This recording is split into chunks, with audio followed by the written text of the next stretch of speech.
عمرك حسيتي انك انت في علاقة بتستنزفك وانك دايما بتطلعي السبب في كل حاجة مهما كنتي مظلومة؟ خلي بالك، ده ممكن يكون نوع من انواع الشخصية النرجسية، بس مش اي نوع. النهاردة هنتعرف مع بعض على انواع الشخصية النرجسية وتعرفي ان اللي معاكي ده نرجسي ولا لا، عشان مش كل ما تجيلي واحدة تقول اصل انا متجوزة نرجسي. تعالوا نشوف ايه هو الشخصية النرجسية. النهاردة هنحكي مع بعض عن انواع الشخصيات النرجسية بالتفاصيل. النوع الاول، النرجسي الكلاسيكي، راجل شيك وواثق من نفسه، بيحب دايما يكون محور الاهتمام، هو اللي عليه الكاميرا. لو حاولتي انك تقولي رأي تهاجميه بيخلي نهارك اسود.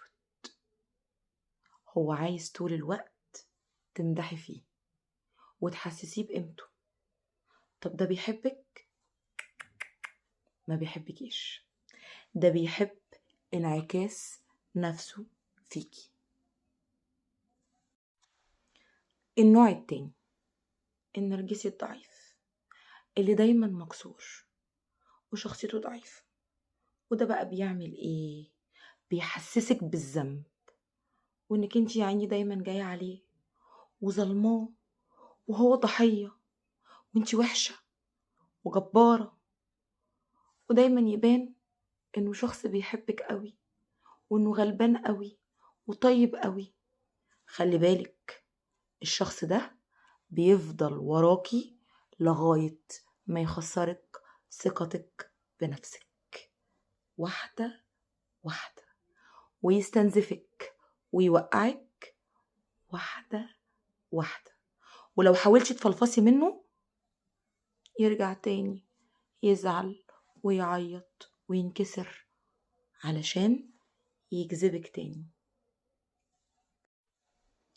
النوع التالت، النرجسي العدواني، وده أخطر أنواع الشخصية النرجسية. الشخص ده بيهينك ويقلل منك، دايما عصبي، دايما صوته عالي، يمد ايده عليكي ويضربك ويحسسك ان هو بيعمل كده علشان بيحبك وعشان يعلمك الأدب وعشان خايف عليكي. الشخص ده لو موجود في حياتك اهربي منه فورا، لأنه ملوش علاج وهيفضل وراكي لغاية لما يموتك.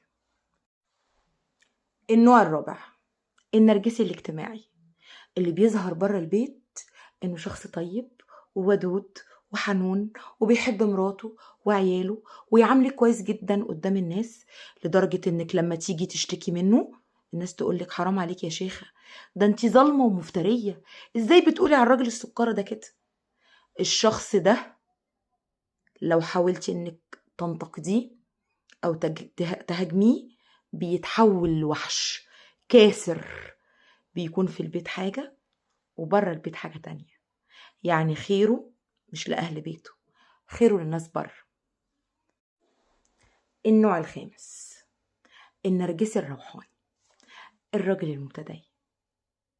الشخص ده بيتكلم دايما باسم الدين، وان انتي ما تفهميش حاجة في الدين، هو بس اللي عارف مثنى وثلاث ورباع. الشخص ده دايما يقولك اتقي الله يا شيخة، اتقي الله، انتي تعرفي ايه في الدين، انتي لازم تطيعي زوجك وتعملي اللي هو عايزه. طب هو بيسمع كلام ربنا؟ هو بيتقي ربنا فيكي؟ لا، هو بياخد من الدين اللي هو عايزه ويرمي اللي هو مش عايزه.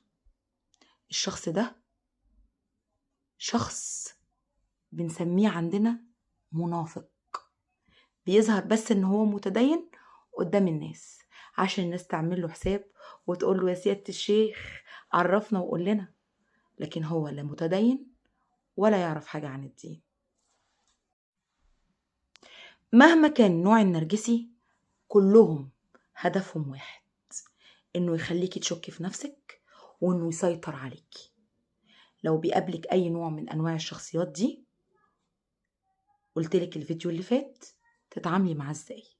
ولو معرفتيش تتعاملي، انتي مش مسؤولة انك تعالجي، انتي مسؤولة عن نفسك وعن صحتك النفسية.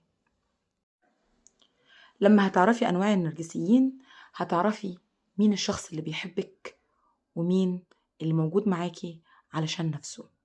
زي ما قلتلك قبل كده، الحب ما بيكسرش، الحب بيعلي.